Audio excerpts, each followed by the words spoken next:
बेनि थाखाय गोजोननाय मोन्दों जोंनि सेन्ट्रेल इउपिपिएल नि आफादगिरि प्रमद बर' बिथांनिसिम रोजा आंनिफ्राय गोजोननाय साबायखर थाहैबाय। बिथाङा जेरै खोथा होदों बिदिनो लाखिदों। जोंनि सेन्ट्रेल कमिटिनि कर कमिटिनि जायफोर सोद्रोमाफोर दङ, लोगोसे सेन्ट्रेल इउपिपिएल नि जायफोर सोद्रोमाफोर दङ, बिथांमोना माने आंखौनो लुबैनानै केन्डिडेट हिसाबै फोसावबाय।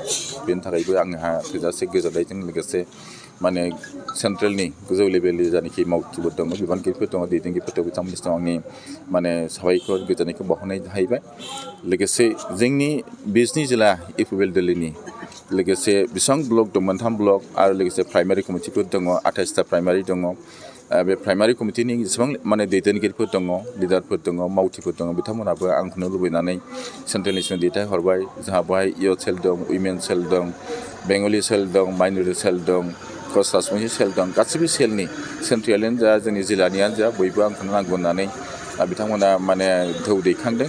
लोगोसे जोंनि बिजनिनि जेसेबां माने बिजनि हालामाव थानाय माने गुबुन गुबुन हारि माहारिनि जायफोर मानसिफोर दङ, बेहाय बेंगलिखौनो बुं बा राजबंसिखौनो कलिताखौनो बुं, हिन्दी भाषी बा आदिबासी बा माइनरिटि बर' बयबो माने गोजाम माने एमएलए खौनो नांगौ होननानै जे दौ दैखांनाय, बे दौआबो जथेस्थ' खामानि होदों।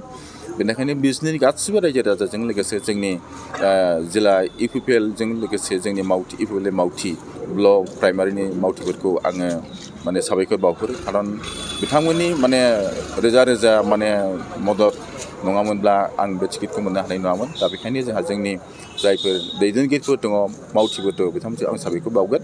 आरो बिजनि हालामनि गासिबो रायजो राजाफ्रा रावबो माने धोरोम बोरोन बासियालासेनो आंखौनो नांगौ होननानै बिथांमोना डिमान्ड दैखांदों। आरो बेहायनो माने जोंहा गोजौनि जा दैदेनगिरि प्रमद बर' बिथाङा आंनो बे टिकेटखौ हरदों।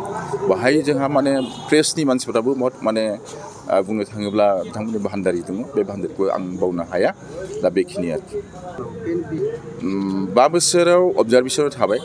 5 बोसोर आं जिरायथ'नायनि थाखायनो रायजोफ्रा माने मा मोनदों, 5 बोसोराव जायनो होदों एसे माने एसे आमुवायखौ नायखौ मा होनो आमुवायनाय मोनदों बिथांमोना। माने जोंनो गोदान माने नांला, दानि एमएलए खौ नांला, माने जोंनो गोजामखौनो नांफिनगौ होननानै आंखौनो बिदों बिजनि रायजो राजाफ्रा।